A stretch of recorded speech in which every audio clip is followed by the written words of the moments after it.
Magandang araw! Another day, another vlog day. Be a blessing to others. Welcome po kayo sa aming vlog for today. Ngayon nga pala, napag-usapan namin ng asawa ko na kami ay pupunta sa isang Asian store o kami ay mamamalengke dahil gusto kong kumain ng adobong pusit. Wow! Medyo matagal-tagal na nga naming kinikrave na kumain ng adobong pusit. Siguro nga ay magdadalawang linggo na. Dahil kami pareho ay may pasok. Ngayon, wala naman kaming mautusan na bumili ng pusit. Kaya hinintay na lang namin na kami ay off pareho. Actually pala, nagpunta yung asawa ko last time doon sa tindahan. Kaso nga lang, wala naman daw available na maliliit na pusit. Ang meron lang yung malalaki. Ang sabi ko nga magkaiba kasi or may kakaibang lasa pagka yung maliit at saka yung malalaking pusit. Wow! Kaya yan, kami talaga ay hahanap para maluto namin ang gusto naming kainin.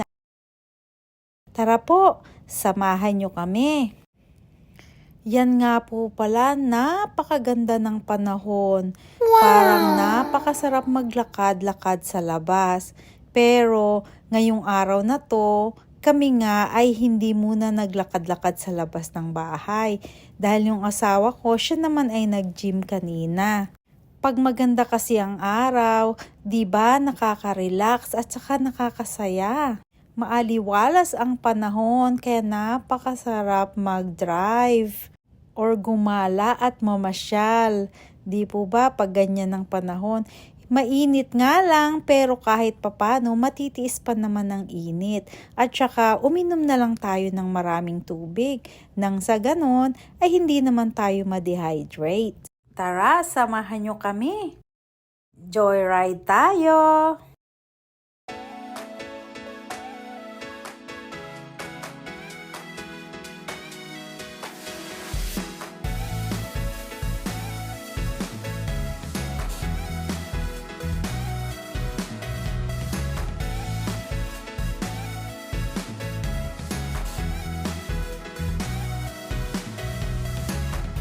Sa oras na mga yan ay alas 10 na ng umaga. Kaya nakikita nyo naman napakaluwag ng karsada kasi yung mga papasok sa trabaho, syempre kanina pa sila nakapasok ng maaga pa. Ngayon, wala naman talagang masyadong traffic dito sa lugar namin dahil nga sabi ko nga kahit ito ay city, hindi naman ganun karami ang tao. Ayan, nadadaanan natin ngayon ang tindahan ng mga sasakyan. Ito ay malapit pa rin sa amin.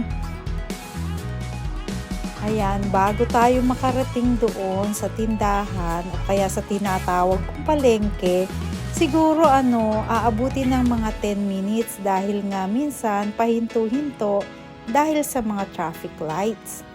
Mga ilang minuto din naman ang hinihintay natin bago uli umandar yung mga sasakyan. Tulad niyan, kulay pula. Uy, kulay pula din ang kotseng nakita ko. Kaya yan, syempre, kailangan naming huminto.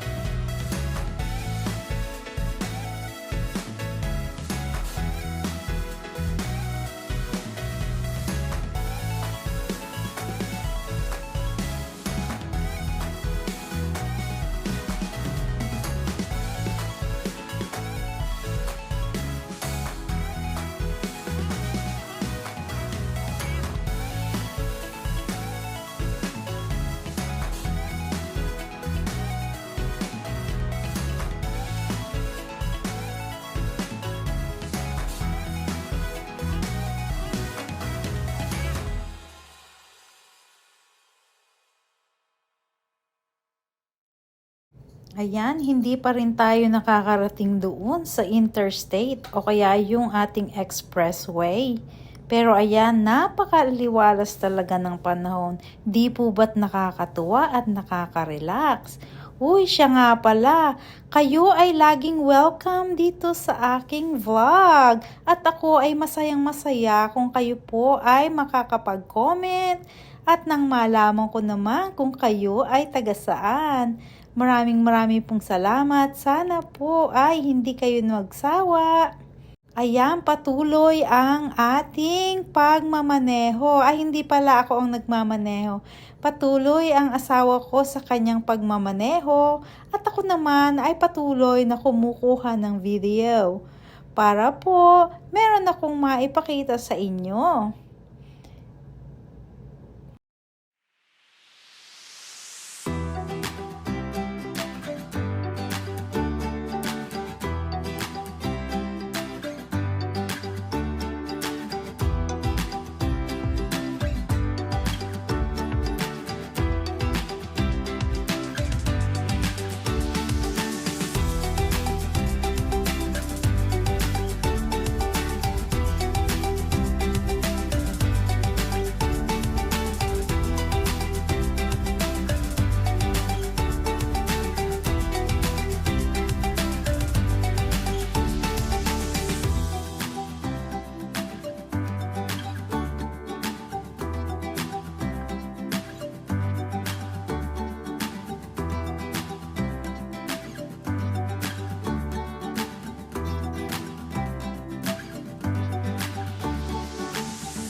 Medyo naiinip na. Siya nga pala, kung si Marian Rivera ay may dingdong, ako naman ay si Dodong. Ayan nga pala, uy, kumaway-kaway ka naman dyan. Mukhang istambero ka nga yata ngayong araw na to. Nakakunot ang noo kasi nga ay mainit. Masyadong masikat ang araw, tapos hindi naman siya nagdala ng salamin. Kaya ayan, nakakunot ang noo. Ako naman, laging silaw ang mata. Kasi nga, night shift. Hindi ako sanay na nakakakita ng araw, kaya kailangan ko talaga ng salamin sa mata. Ang hirap kaya pagka wala kang salamin sa mata at ikaw ay nagtatrabaho tuwing gabi.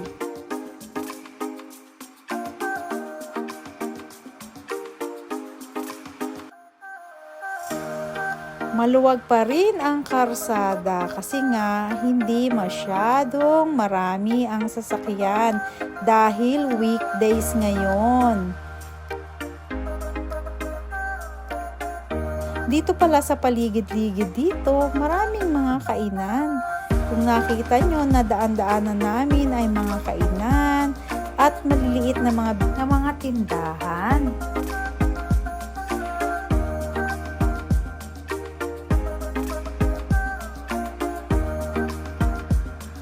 Meron din naman kaming isang mall dito.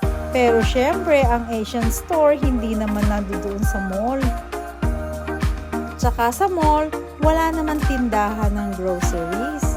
Mga damit lang, parang department store lang siya. Kaya ayan, kailangan talaga namin pumunta sa Asian store, lalo na nga nagki-crave kami ng mga Asian foods. Kasi sa ibang grocery stores, hindi naman masyadong marami ang tinitinda nila ng Asian foods. Pailan-ilan nga lang yung mga noodles nila na nakita ko nung nakaraan. Ayan nga pala, ay makikita nyo napakaraming puno kahit sabihin pa na city dito sa lugar namin. Kasi nga, ito ay tinatawag na natural state. Ayan, tignan nyo naman ang daming puno. Yan ay university dito. At mararamdaman nyo talaga ang kaibahan ng temperatura nung dumaan kami dun sa maraming mga puno. Malamig talaga siya kumpara doon sa wala talagang mga puno. Ayan na nga. Papalapit na tayo sa Asian store. Mga ilang minuto pa, kaya nga lang meron pang 2 traffic light. Huwag naman sanang magtagal, kakahinto. O hindi pala 2, nagkamali ako. 3 pa palang traffic light. Parang every corner may traffic light naman dito.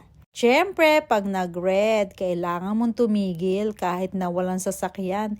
Hindi ka pwedeng basta-basta na lang sumisibat. Ay nako, mahigpit ang batas trapiko dito.